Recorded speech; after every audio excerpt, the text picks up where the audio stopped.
Radha Madhava Kunja Vihari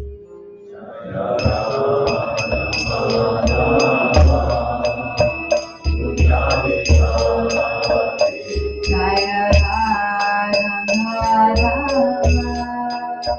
Kunja Vihari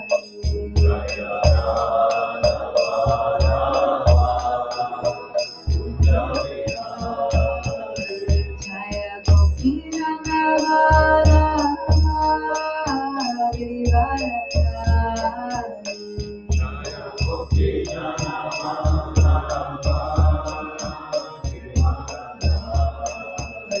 Jaya Gopi Rangavara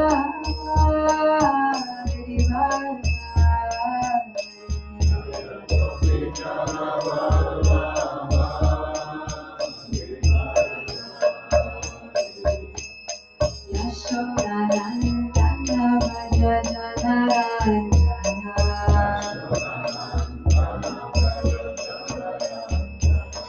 Yashodanandana Bhaja Janaranjana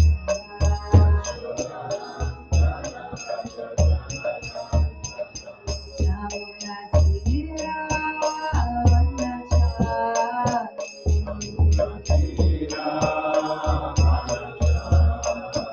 Yamuna Tira Vanachari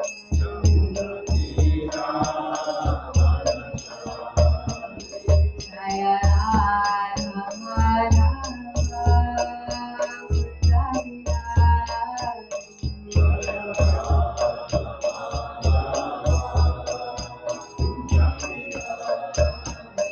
Hare Krishna, Hare Krishna, Krishna Krishna, Hare Hare, Hare Rama, Hare Rama, Rama Rama, Hare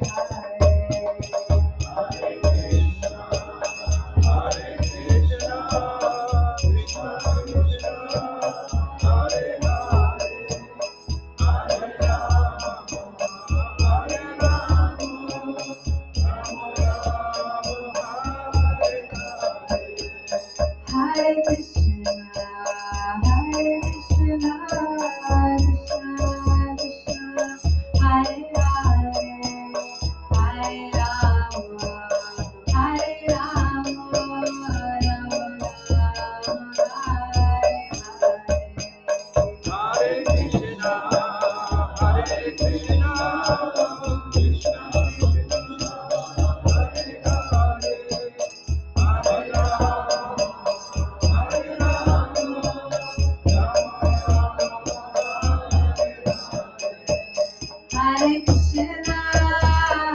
Krishna, Krishna Krishna, Hare Hare, Hare Rama, Hare Rama, Rama Rama, Hare Jaya Prabhupada, Jaya Prabhupada, Jaya Prabhupada, Jaya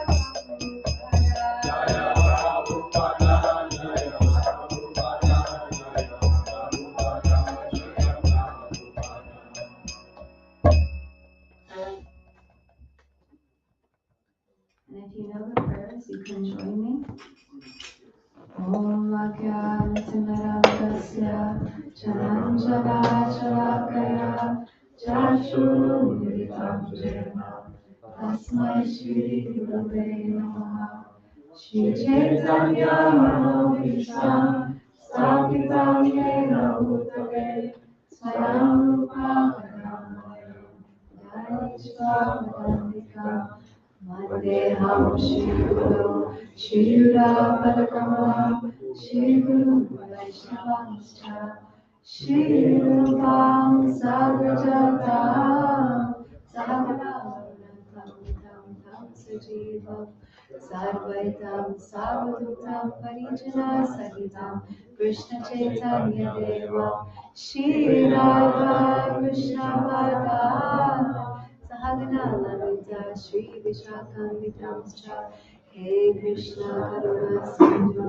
Dinabandhu Jagapate Gopesha Gopika Kanta Radha Kanta Namostute Tapta Kanchana Gaurangire Radhe Vrindavaneshwari Vrishabhanu Sudevi Pranamami Hari Priye Panchakalpatarubhyascha Vipasindhu Cha Patitanam Pavanebhyo Vaishnavebhyo Namo Namaha Namo Om Vishnu Padaya Krishna Prashtaya Bhutale Srimate Bhakti Vedanta Swami Nityanamane Namaste Saraswati Deve Gauravani Pacharine Nirvishesha Shunyavadi Vaschatare Shatarine Jai Shri Krishna Chaitanya Prabhu Nityananda Shri Advaita Gadadhara Shivasadi Gaurabhakta Hare Krishna, Krishna Krishna, Hare Hare, Hare Rama, Rama Rama, Hare Hare. I offer my obeisances to each and every one of you. Thank you so much for having me here in Finland. I feel so grateful to be amongst all of you all today.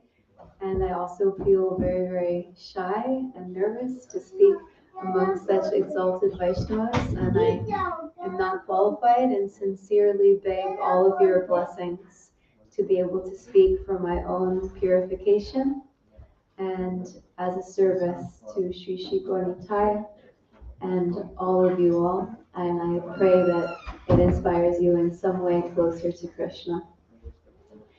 So yeah, when Gopal asked me to speak today, I really was like, well, in January I was in India for 2 weeks in Jagannath Puri and Govardhan Eco Village and Mumbai.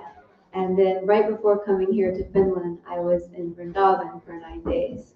And so I just immediately felt like I would really like to speak about holy pilgrimage and how important it is in our Vaishnava tradition, and why we go on holy pilgrimage and the benefits that we can get from going on holy pilgrimage, and also how we can go on holy pilgrimage every single day here in Finland or wherever we might be in the world. So we can make every single day a beautiful meditation. So I wanted to start with a few quotes from scripture, because that's always a good place to start. In chapter 13 of Rupa Goswami's Bhakti Rasamrita Sindhu, which is really like the guidebook, the how-to for practicing devotional service, he describes 5 potent forms of devotional service, and Srila Prabhupada, he translates this in his Nectar of Devotion. He says, Rupa Goswami has stated that 5 kinds of devotional activities, namely residing in Mathura or Vrindavan, worshipping the deity of the Lord, reciting Srimad Bhagavatam, serving a devotee, and chanting the Hare Krishna mantra, which we do a lot of, are so potent that a small attachment to any one of these 5 items can arouse devotional ecstasy, even in a neophyte. Again, Srila Rupa Goswami has described Mathura Mandala. I remember the Lord standing by the banks of the Yamuna River, so beautiful amid the kadamba trees, where many birds are chirping in the gardens. And these impressions are always giving me transcendental realization of beauty and bliss. This feeling about Mathura Mandala and Vrindavan, or the holy places of pilgrimage, described by Rupa Goswami, can actually be felt even by those who are not practicing Krishna consciousness. The places in the 84 square mile district of Mathura are so beautifully situated on the banks of the Yamuna that anyone who goes there will never want to return to this material world. That's pretty powerful, right? We're all so addicted to this material world, isn't it? We think, I just want to enjoy, I can get happiness out of this material world. But if we go to these holy places, we actually will realize, wow, there's something so much better than this material world. And I don't want to go back because I'm feeling such a taste for something higher, something sweeter. So these statements by Rupa Goswami are factually realized descriptions of Mathura and Vrindavan. All these qualities prove that Mathura and Vrindavan are situated transcendentally. Otherwise, there would be no possibility of invoking our transcendental sentiments in these places. Such transcendental feelings are aroused immediately and without fail after one arrives in Mathura or Vrindavan. And also for those of you who might maybe who's been to India here? And who's been to Vrindavan or Jagannath Puri or Mayapur? Okay, a lot of you. Amazing. So, and even if you haven't been, we're going to describe everything in this lecture, so don't worry. But basically, I'm going to also describe what is the Dham and how the Dham is not different than Krishna, actually. So in CC Madhya Lila 22.128-129, it is said that one should associate with devotees. So what we're doing here today, coming together and associating with other practitioners, and we should chant the holy name of the Lord, and we should hear Srimad Bhagavatam, we should hear the holy scriptures, and we should reside at Mathura or a holy place and worship the deity with faith and veneration. These 5 limbs of devotional service are the best of all. And guess what? Even a slight performance, even if we don't perfect it, even if we just do it a little bit, awakens love for Krishna. So in CC Madhya Lila 22.132, it is said one should congregationally chant the holy name of the Lord and reside in Vrindavan. Now, you all might be thinking, oh my God, should we leave Finland? But don't worry, just hold on. We're going to explain in this lecture also how you don't need to move out of Finland. Actually, spoiler alert, I'll just tell you guys right now. So one thing we should keep in mind during this lecture is, although we should go to the holy places in India and visit these holy places, Srila Prabhupada said that all of his temples are non-different than Vrindavan. So actually right now we are literally in Vrindavan because Srila Prabhupada has given us this beautiful temple in Finland. And I actually live in a temple in New York in USA. And so my room is 1 floor up from the temple room. And every day when I go to Mangalarti or go to the morning program, when I wake up and as I'm going down the stairs, I remind myself, I'm actually going on holy pilgrimage right now. I'm going to Vrindavan right now. Let me enter into this consciousness right now. And that's my prayer. So every time we come to the temple, or even if we have a temple at our home, if we have deities at our home, that is a holy place. So we get the same benefit. Narottam Das Thakur, he has sung that one who understands the transcendental nature of Navadvip and its surrounds, that's Mayapur, and its surrounding area where Sri Chaitanya Mahaprabhu enacted his pastimes resides always in Vrindavan. Now here's a very important point. Similarly, living in Jagannath Puri is as good as living in Vrindavan. The conclusion is that Navadvip Dham, Jagannath Puri Dham, and Vrindavan Dham are identical. So all these different holy places are the same, and we get the same benefit from visiting all of these holy places. And also in CC Madhya Lila 22.133, it is said the power of these 5 principles is very wonderful and difficult to understand.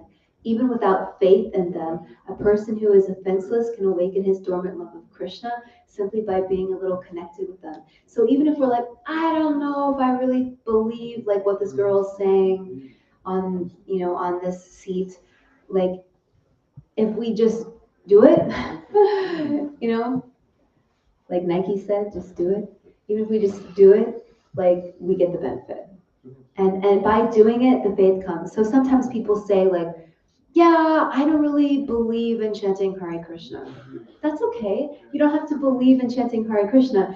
This is a science. In every science, there's a hypothesis and an experiment and a conclusion, right? And so you have the hypothesis, if I chant Hare Krishna, I will develop love for God and become happy. And then you do your own experiment, you try it yourself, and you come to your own conclusion, and you see it works. And sometimes even when we don't feel to do these things, if we just actually force ourselves to do these things, then the feeling comes. One time someone didn't really feel like paying obeisances in the temple. They were like, I don't really feel humble. And Prabhupada said, just try it, and then the feeling will come.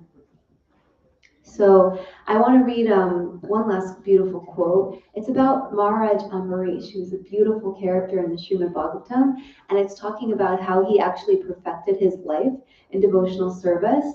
And through how he did it, it instructs us how to completely absorb ourselves in Krishna consciousness.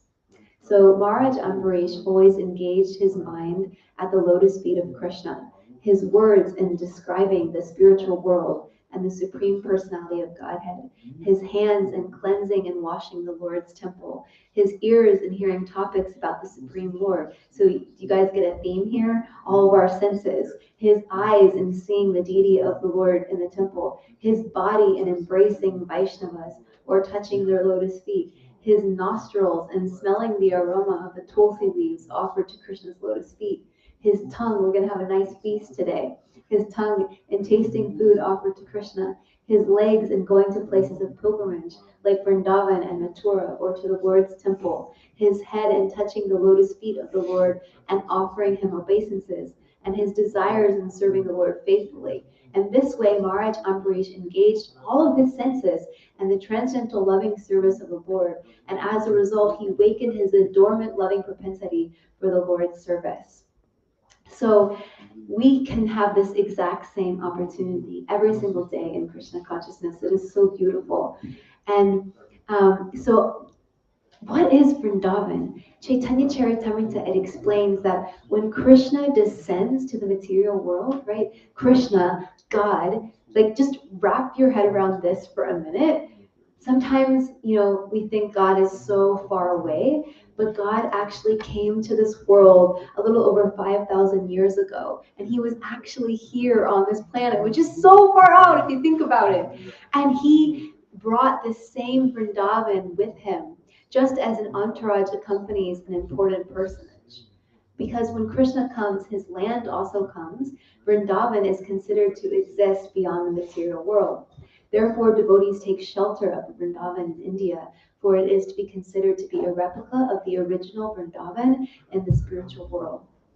And Srila Prabhupada says, if we live in Vrindavan, we are living with Krishna, because Vrindavan is non-different than Krishna. There's no difference between the original Vrindavan and this Vrindavan. So we are always talking about how Krishna's holy name is non-different than Krishna. And when we chant Krishna's holy name, we are associating with Krishna, and we become purified because he is the all pure. Similarly, when we go to Vrindavan, we are with Krishna. so we become purified and we become closer to Krishna. And the Srimad Bhagavatam 4.842 purport says that places of pilgrimage yield a special advantage for a devotee in quickly advancing in spiritual life. Lord Krishna lives everywhere, but still it is very easy to approach him in holy places of pilgrimage because these places are inhabited by great sages. Dham refers to a place where one can immediately contact the Supreme Lord. And Srimad Bhagavatam 1084:13, one who sees a place of pilgrimage as merely the water there, but who never identifies himself with, feels kinship with, worships, or even visits those who are wise in spiritual truth. This is a little intense, but such a person is no better than a cow or an ass. So that point is kind of transition us into the next part of the lecture about what is the mood for entering the Dham, going to the holy place. That when we go to a holy place, it's not just, oh, I'm at this holy place and I have access. We have to go in a humble state of mind, begging for mercy and associating with the holy saints that live there who can reveal to us the Dham. And I was listening to some lectures by Radha Swami from when he takes people on pilgrimage about how to enter the Dham. And he was saying that the most important way to enter the Dham is to actually enter in the mood of the servant of the servant of the servant, which is how we want to do everything in Krishna consciousness, actually. We want to be the servant of the servant of the servant. And he actually gave the example of Giriraj, or Govardhan Hill, that Govardhan Hill is considered to be the best devotee of Krishna. And he lets people stand on his head so that they can give service to Krishna. And Govardhan, or Giriraj's greatest happiness is to see Radha and Krishna together. So what gives pleasure to Krishna? To facilitate everyone to give pleasure to Krishna is what will make us dear to Krishna. So not, hey Krishna, I'm me, I'm your best servant, and I'm going to serve you so nicely, and you're just going to love me, and it's all about me and Krishna, and you're my man, No. Actually, the way we can serve Krishna in anything that we do is, how can I serve you? Because you're so dear to Krishna. I want to facilitate your service to Krishna. You. We look at every single person and we think, I am your servant and you're so dear to Krishna. How can I assist you in your service? And when we have that mood, when we have that consciousness, that's actually how we can please the Lord. So we go on yatra, pilgrimage, begging for mercy. If we think we are great, we have zero standing in the spiritual world. There's a beautiful verse, Trinadapi Sunichena Tarodapi Sahishina Amanina Manadena Kirtaniya Sadahari. And the translation of this verse is that one should be more tolerant than a tree, more humble than a blade of grass, and willing to offer all respect to others without demanding or even wanting any respect for oneself. And it's said that this verse is actually the string in which we should string the pearls of the holy name and wear around our neck always. So it's actually the most important verse, one of the 8 verses that Lord Chaitanya left us. And this is the mood that we always want to be in when we practice Krishna consciousness. So that's the mood that we want to go on pilgrimage with. And we cultivate love for Krishna through the chanting of the holy names. So in order to approach Krishna through the deity or the Dham or his holy names, we must cultivate humility, forgiveness, and learn how to respect each other from the heart. Not like we're not robots, not like mechanically, like, oh, Prabhu, Panchakalpa, I respect you so much, but like genuinely, like really, like from our heart, like we mean it. So what can we give to Krishna? Nothing, except we are begging for Krishna to accept our love. One time, Srila Prabhupada, he was offering a flower to the deities, and he just started crying, like, please accept my flower. Like, what do I have to offer you? But please accept my flower. And Krishna says this in Bhagavad Gita, Pacham Pushpam Palampayam Yome Bhakti Prayachati. He says that one who with love and devotion offers me a fruit, a flower, a leaf, a sip of water, I will accept it. So we should give Krishna everything that we have, but if we only have a leaf, a water, or fruit, or something like that, we should offer Krishna that. So another really important point is we shouldn't go on pilgrimage, or actually we shouldn't do anything in Krishna consciousness in this mindset of, I will enjoy. This will be so nice. I will enjoy this so much. But we should come thinking, I will become purified. This is the essence of why we go on pilgrimage. Sometimes purification is super, super fun, and sometimes it appears very painful. But whatever the situation may be, if we just take shelter of Krishna, I have come here to love you and serve you, then we will make such great spiritual progress. And there's a beautiful quote by a saint that says, when I'm in Vrindavan walking barefoot, I feel 10,000 times more happiness than the happiness of being liberated in the Supreme Brahman every time a sacred thorn pierces into my foot. So everything is according to our perception. When there is pain in Krishna consciousness, but if you just see it from a mundane perspective without Krishna, you're getting purified, but you're losing such an opportunity to get so much more. Because anytime in life that we go through a difficult circumstance, we can know that everything is actually a beautiful opportunity to come closer to Krishna. And it's Krishna's special mercy on us. And it's the perfect opportunity to be grateful. And any devotional service that you perform in Vrindavan, you get 1,000 times the benefit. But you also have to be careful, because anything that you do to cause harm to others, that also gets multiplied. But in Mayapur, you just get 1,000 times the benefit. So when you are in the Dham, something really special happens to you. You see so many deities, and you see so many holy places. And seeing those places and seeing those deities, just like when we come to the temple, it creates very deep impressions in the mind and in the heart, which affect us.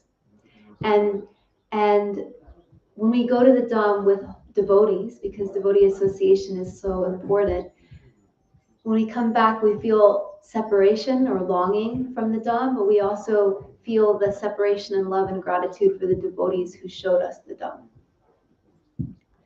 So in Srimad Bhagavatam 4:29, 39 to 40, it says, the cultivation of Krishna consciousness is possible where great devotees live together and constantly engage in hearing and chanting the glories of the Lord. In a holy place like Vrindavan, there are many devotees constantly engaged in chanting and hearing the glories of the Lord.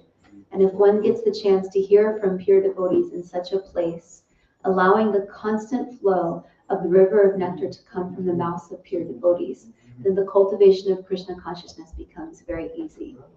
And I can just share from personal experience, and I'm sure other people who've been to the holy places also have this experience, that you feel changed after visiting the Dham. You feel the Dham working on you while you're there, and you feel different when you come back from the Dham. Your japa is different, and you can remember all the different deities that you saw in your heart, and you can meditate on them, and you can pray to them.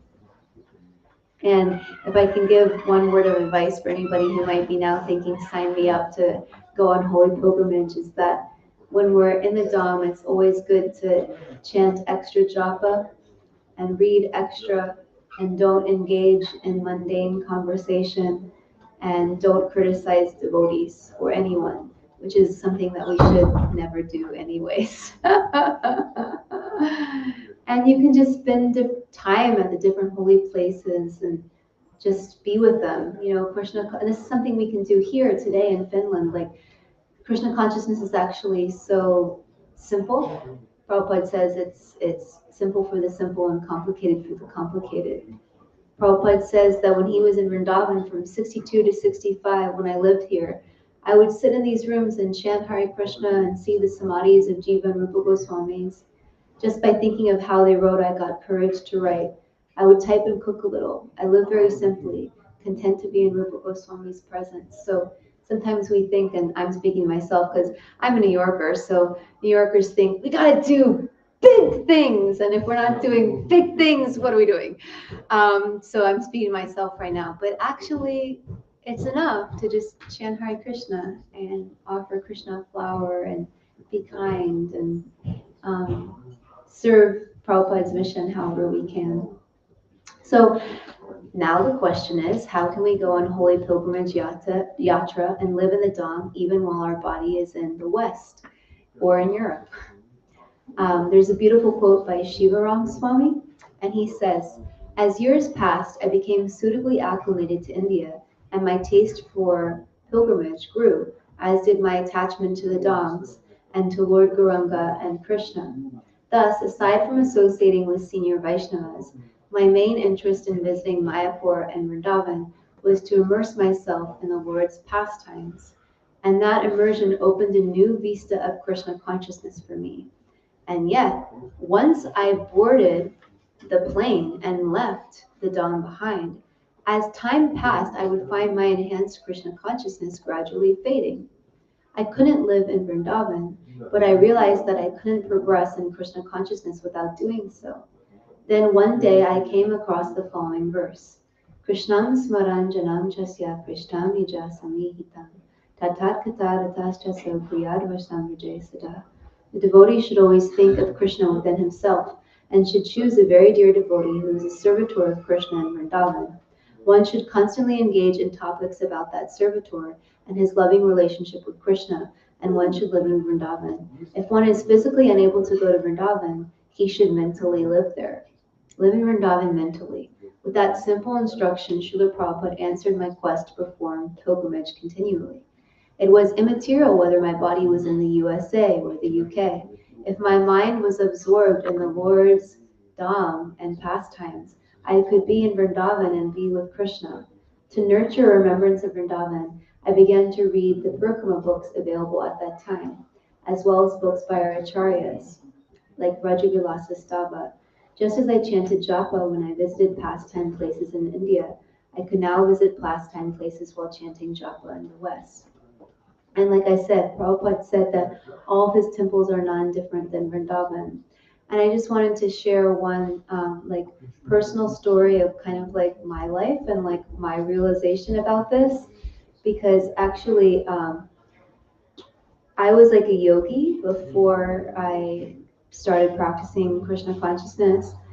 And then I right when it came out, there's this book called The Journey Home by Radhanath Swami. And I got this book like right when it came out, and I was super inspired to like go to India on pilgrimage. So I planned this 17-month pilgrimage to India and brought a school-sized backpack and a yoga mat as my only luggage and was like, let's go. And I ended up, long story, but I ended up in Vrindavan actually, and I was living there for some months. And I basically decided that I wanted to live in Vrindavan the rest of my life and never ever leave. And then by the Lord's will, I had to leave Vrindavan and I had to come back to America because I got very sick. And my idea was I'm just going to get healthy as soon as possible and go back to Vrindavan. And I was listening to some lectures while I was at my parents' house in DC. And it was of Radhanath Swami in a Vrindavan pilgrimage. And he was speaking about when he first went to Vrindavan, his idea was he wanted to live in Vrindavan the rest of his life. And then he had to leave Vrindavan because of his visa situation, and he had to come back to America. And when he was listening to Srila Prabhupada give lecture, Srila Prabhupada was talking about serving his preaching mission, because we've been given the greatest gift of Krishna consciousness. And Prabhupada, he asked us to accept it and to give it to others. So he wanted us to share Krishna consciousness with others. And when Radhanath Swami was listening to these lectures, he realized that, wow, it would actually be more pleasing to Prabhupada if I gave up my selfish desire to live in Vrindavan and I served Srila Prabhupada's mission in America. And that's how I can actually realize Vrindavan. And so he stayed in America to serve Prabhupada's preaching mission. And I'm not saying that it's bad if anybody decides to live in Vrindavan or Mayapur. That's also very, very beautiful. I'm just sharing my journey. And I was listening to these lectures and I was like bawling my eyes out. I was like sobbing and sobbing and sobbing, like, oh my gosh, like Krishna has brought me back to America and like I can serve, I can please my spiritual master and Prabhupada more by serving his mission in America than like living in Vrindavan. And that's how I can actually realize Vrindavan. So I decided to stay living in America. And it was the best decision I ever made by engaging in sharing Krishna consciousness with others. But we should definitely still go back and visit. And the last thing I'll say before opening it up to questions, realizations, comments, corrections, complaints, and all of the above, is that this is actually a note from my Shiksha Guru, Giri Govardhan Prabhu, that he wrote me on WhatsApp. And I'm just going to read it, because this is after I came back from Vrindavan. And I was like, I don't want to do anything other than like service and chant Hare Krishna all day, and I'll just completely ignore my body and all of its needs. And he was like, Okay, I'm gonna give her a little lesson. Pilgrimages, like other elements of our regular sadhana, provide opportunities to become absorbed in Krishna to the exclusion of everything else. Such absorption deepens our connection with Krishna, as well as our faith by giving us hints of what the transcendental environment is like. Because of this, we may try to remain in that state always. The perhaps unspoken hope is that we can become so absorbed that we will open our eyes to find ourselves already in the spiritual world. Unfortunately, we generally still have unwanted things in the heart, like lust and anger and greed and envy and pride. And we have deeply rooted attachments and aversions that cry out to be addressed more directly. The bypassing of such cries can render our attempts at full absorption a sort of dissociation. I would submit to you that the fruits of our deepened connection needs to be integrated into our regular life. Regular life brings forward the anartas, or the unwanted things in our heart, where they can sometimes slowly be addressed. Otherwise, they remain addressed and act as invisible block to our progress. So basically what he's saying is we go on holy pilgrimage, but then we need to come back and we need to integrate into our daily life. And oftentimes it's in our daily life that we make the most progress, and we have to face the things in our heart that we need to work on through relationships and through our day-to-day service. So that's my pitch. Thank you for tolerating me. Thank you for listening. Again, my obeisances to all of you. And now I would love to hear from you all. Hare Krishna. Do we like pass the mic around, or how does it work? Do we pass this around, or they just call it out? Okay. Yes. Yes. Someone had their hand raised. Yes. How to give up company of non-devotees? How to give up company of non-devotees? That's such a nice question. Thank you so much for your question. Yeah. So, do you have a job? Do you have a job? No. Okay. Oh, well, that's great. But a lot of people, if they have a job, they can't just, you know, go to their job and go, I'm not going to talk to my coworkers, you know? Like, so a lot of times when we live in the material world, it is not recommended and impossible to like not have conversations with people who don't practice Krishna consciousness. And if we do so, that's how we often get a rap from non-devotees as being fanatical. So what that really means is that we want to make our family devotees. We want to make our heart connections, our heart relationships with devotees. We want to share our hearts and practice the 6 loving exchanges, giving and receiving gifts, giving and receiving prasadam, revealing our heart in confidence and having others reveal their hearts to us. We want to practice that with devotees and take association with devotees. When we're in association with non-devotees, we can give our association and we can give Krishna consciousness to others, but we shouldn't take on that person's consciousness. We shouldn't reveal our heart to them, reveal our mind to them, seek advice from them, because their consciousness can negatively affect our consciousness. Does that answer your question? Thank you. Yeah. Yes, and then yes. I have a little bit related question to that. Yeah, okay.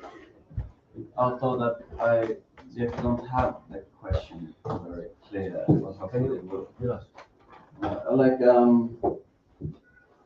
Like we cannot avoid being in contact with non-devotees or people who are following to other cultures or religion or stuff like that, because we're very much connected in this society, especially in this era of internet and stuff. A lot of things get mixed in. How to kind of like maybe the question is that how to recognize like who to share their wisdom while respecting also their own truth. Yeah, that's super beautiful. How to discriminate, how to share the wisdom with others, while also respecting their own truth. Um, that's really a beautiful question. Thank you so much. Um, one thing I'd like to say on that is we're actually not sectarian movement. Um, One time they were doing Harinam in the Muslim countries and they were chanting Allah's name. And then they went to Prabhupada and they said, yeah, but isn't Krishna's name better than Allah's name? And Prabhupada looked at them and said, do not make my movement sectarian. The name of Allah is just as good as the name of Krishna. So devotees are supposed to be like bumblebees who seek nectar in the flower, and we can be inspired by other religious traditions and take nectar from it. You know, like one of my favorite saints is Saint Teresa de Avila, who like basically writes about pure love of God. You know, so we can, when other people are devoted to God, we can respect that, we can honor that, and we can encourage that, and we can share. We can share our experience of Krishna consciousness. We can share our truth. You know, we go out as devotees and through book distribution or prasadam distribution or making relationships with people, developing friendships, we can share Krishna consciousness, and we should share Krishna consciousness.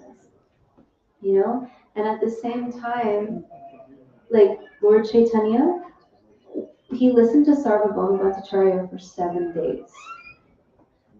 And then Sarvabhauma Bhattacharya said, have you understood what I'm saying? And he said, I understand the Vedanta Sutra, but your description of it has covered it like a cloud.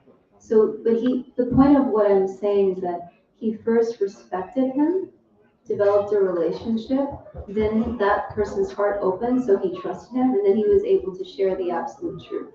So sometimes we think we just gotta go like bulldoze everybody, you know, but actually Krishna's in everyone's heart, and we should respect everyone and encourage everyone and share the gift we've been given, and then they'll be inspired by that, and maybe want to practice Krishna consciousness too. Does that answer your question? I think very much so. Yeah.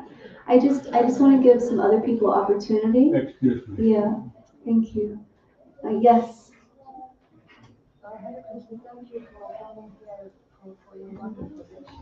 Thank you. Just a second.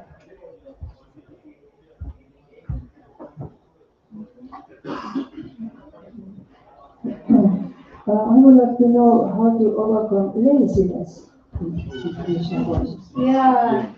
I love that question. Thank you so much. Yeah, so in Krishna consciousness, there is like a comfort zone, which you could also call the lazy zone, of just like kicking back and taking it easy, you know, and becoming complacent. And then there's the push zone where we're like really pushing ourselves like way beyond our limits to the point where we're gonna like burn out and crash. And then there's the stretch zone, which is in between. We should always try to be in that stretch zone. And some of us like myself, like I tend to be in the push zone and I need to chill out. And then some of us are in the comfort zone and they need to push themselves. And so if we find ourselves in that lazy zone, we need to do two things. We have to force ourselves. And it's just a matter of, it's honestly like a matter of forcing ourselves. Like, okay, I don't feel like chanting my rounds today. Chant your rounds anyways, because that's love. A mother doesn't feed their child when they feel like it.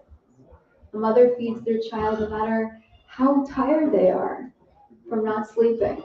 And that's love. If we want to love God, then we have to show our love by saying, no matter how I feel, I'm going to show up for you. And I'm going to do my japa. I'm going to do my service. I'm going to do my practices. I'm going to offer my food. I'm going to do all these things. We just have to force ourselves. And actually, when we force ourselves, the inspiration comes. When we don't force ourselves, we just get more lazy, we just get more uninspired, and it's just this downward spiral. But when we force ourselves, like if we don't feel enthusiastic, but we act enthusiastic, the enthusiasm comes. And then it's like all of a sudden we're feeling so inspired. And then we also have to seek in Krishna consciousness what inspires us. Some people, they just want to read Srimad Bhagavatam all day. Other people, they just want to chant kirtan. Other people, they just want to eat prasadam. Other people, they just want to, have sangha with devotees. Like we have, other people just want to chant japa. Like other people just want to cook all day. Like we have to find like what nourishes me and do that. Thank you. I think you had a question? Yes, thank you for your very, very enlightened lecture. It seems like a really, really, really, It's working. I know it does. I was studying almost, just to make a brief introduction, I was studying most of the 80s in New York. And Studying what? studying in New York. And 86, 86, I came back here for my civil service. And then I met a person who is now senior Vaishnava here. And he's actually here, Ajimira Prabhu. God bless you. So then I went back to New York, and that temple is very dear to me.